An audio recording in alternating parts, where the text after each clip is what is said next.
જંતુનાશક દવા ખરીદતા પહેલા ખેડૂતોએ સાવધાન થવાની જરૂર છે। રાજકોટના લુધિકામાં નકલી જંતુનાશક દવા બનાવવાનું આખું રેકેટ એક ઝડપાયું છે। 3 કારખાનામાંથી નકલી જંતુનાશક દવાનો જથ્થો જપ્ત કરવામાં આવ્યો।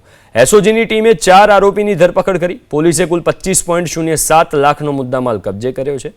યુનાઇટેડ ફોસ્ફરસ લિમિટેડ નામની કંપની નકલી દવા બનાવતી। પોલીસે 4 આરોપીની ધરપકડ કરી। ધ્રુવ પટોડિયા, ધવલ કોરાટ, સાહિલ ટીબાડિયાનું નામ ખુલ્યું છે।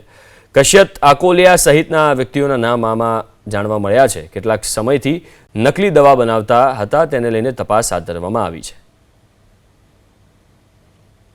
पहली जगह शक्ति केमिकल है जो वीरवा लोधिका में स्थित है। एना मालिक धवलभाई कोराट है, राजकोटना रहवासी। ए यूपीएल कंपनी नो एक आयरिस करीने दवा आवे छे जो मगफड़ी में घास बाळवा माटे काम में आवे छे।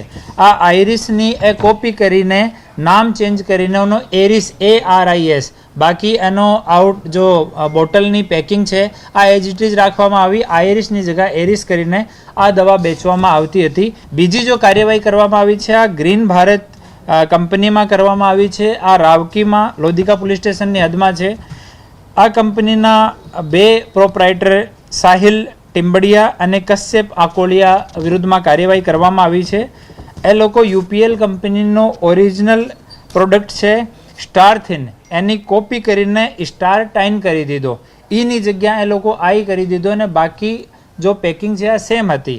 આ દવા જો છે આ જંતુનાશક છે। કપાસ અને મગફળીમાં આપણા સૌરાષ્ટ્ર રિજનમાં મોટા ભાગમાં ખેડૂતો આના કામમાં લે છે।